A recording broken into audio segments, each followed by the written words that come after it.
રાઘવ ચઢ્ઢાને આમ આદમી પાર્ટીએ રાજ્યસભાના ડેપ્યુટી લીડરના પદેથી હટાવી દીધા અને લેખિતમાં અરજી કરી કે તેને આમ આદમી પાર્ટીના કોટામાંથી બોલવાનો સમય ન આપે.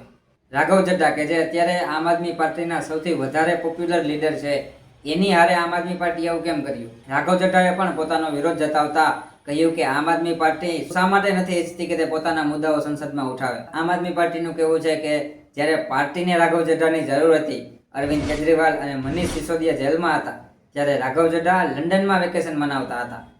પાર્ટીના કહેવા પ્રમાણે એલપીજી ક્રાઇસિસ અને ભ્રષ્ટાચારની વિરુદ્ધ સરકારને ઘેરવાને બદલે સમોસા અને ડેટા લિમિટ જેવા મુદ્દાઓ સંસદમાં ઉઠાવ્યા કે જેના ઉપર સરકાર પહેલેથી જ વિચાર કરે છે અને સરકારે પણ આ મુદ્દાઓને સાંભળ્યા. તેઓનું કહેવું છે કે રાઘવ ચઢ્ઢા ભાજપથી ડરી ગયા છે. આમ આદમી પાર્ટી જ્યારે પંજાબમાં જીતી એનો મોટા ભાગનો શ્રેય રાઘવ ચઢ્ઢાને જ જાય છે, કારણ કે ત્યારે પ્રભારી પણ રાઘવ ચઢ્ઢા જ હતા અને હવે 2027માં ફરીથી પંજાબમાં ચૂંટણી આવવાની છે, તો આ એક ભાજપની ચાલ હોઈ શકે છે. પણ બીજી બાજુ વિચારવા જેવું એ પણ છે કે રાઘવ ચઢ્ઢા પહેલા પણ કુમાર વિશ્વાસ, યોગેન્દ્ર યાદવ અને સ્વાતિ માલીવાલ જેવા નેતાઓ આમ આદમી પાર્ટીથી અલગ થઈ ગયા છે.